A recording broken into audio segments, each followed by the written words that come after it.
Hey everyone, and welcome back to The Explainer.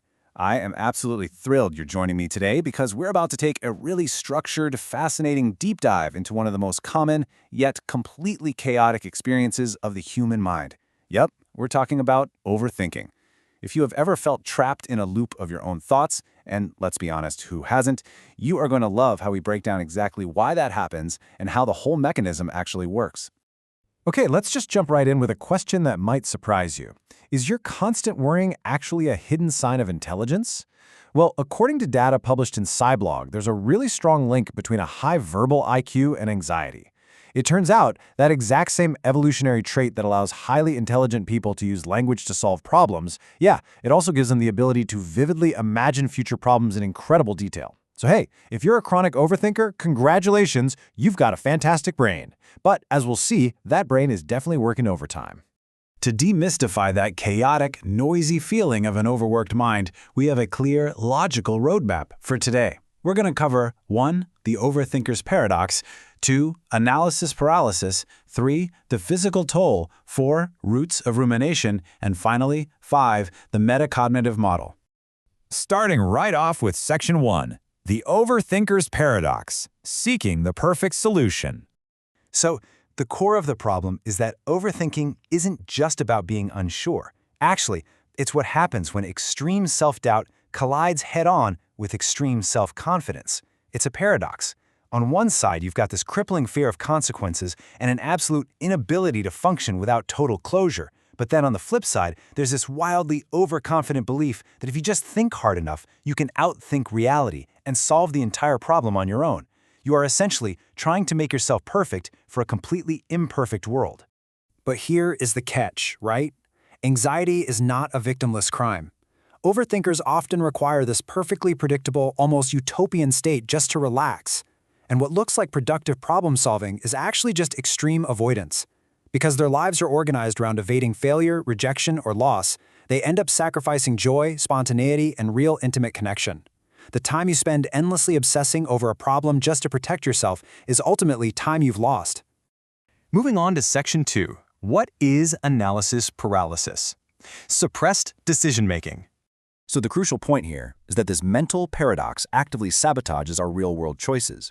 Analysis paralysis happens when the sheer fear of making an error heavily outweighs the value of making a timely, successful choice.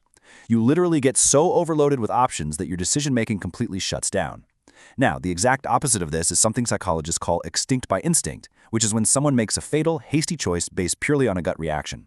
Analysis paralysis swings the pendulum entirely the other way. You perfectly preserve all your options, sure, but you never actually act. And this isn't just some modern internet-era problem. Get this. During World War II, Winston Churchill sent a memo to landing craft designers who were spending way too much time arguing over tiny design tweaks instead of, actually building the boats. He told them, the maxim, nothing avails but perfection, may be spelt shorter, paralysis. It is a timeless human flaw. In fact, humanity has known about this pretty much forever.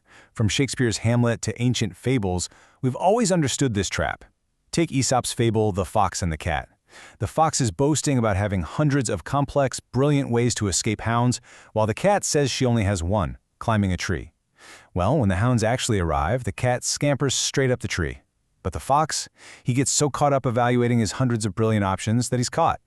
Having too many complex options and overthinking every single one of them can totally lead to disaster. Which brings us to Section 3, the physical toll, when thoughts have weight. Overthinking isn't just floating around in your head. It carries real physical weight. In psychology, there's a collective clinical term for this continuous negative thinking, whether we're talking about worry, rumination, or just negative mind-wandering. It's called perseverative cognition. Basically, it means you are repeatedly activating the mental representation of a stressor. You're keeping it alive in your mind long after an event has passed, or sometimes long before it even happens. What's absolutely fascinating here is the hard data. It proves that your body honestly cannot tell the difference between a real external threat and a vivid internal worry. When you engage in that perseverative cognition, your cortisol levels elevate, your heart rate and blood pressure increase, and your sleep quality completely tanks. The body physically reacts to these repetitive thoughts as if a literal lion is standing right in front of you. It's a massive, exhausting wear and tear on your physical system. Let's dig into where this all starts in Section 4, Roots of Rumination, where the loop begins. Before we go any deeper, let's clearly define one very specific type of this continuous thinking: rumination. Rumination is simply a tendency to repeatedly dwell on distressing thoughts, problems, or negative emotions. But the big question is, where does this intense cyclical form of overthinking actually come from? To answer that, researchers in Berlin studied clinical depression patients, and they uncovered a somewhat darker developmental root. They found that childhood emotional maltreatment, things like abuse or emotional neglect from caregivers, actually predisposes an individual to have a heightened tendency to ruminate later in life. That intense rumination then directly channels into severe cognitive symptoms of depression in adulthood, like extreme hopelessness and pessimistic thoughts. The environment you grow up in can literally shape how tightly your brain loops onto negative ideas. So how on earth do we fix it? That's Section 5, the metacognitive model, a framework for resolution.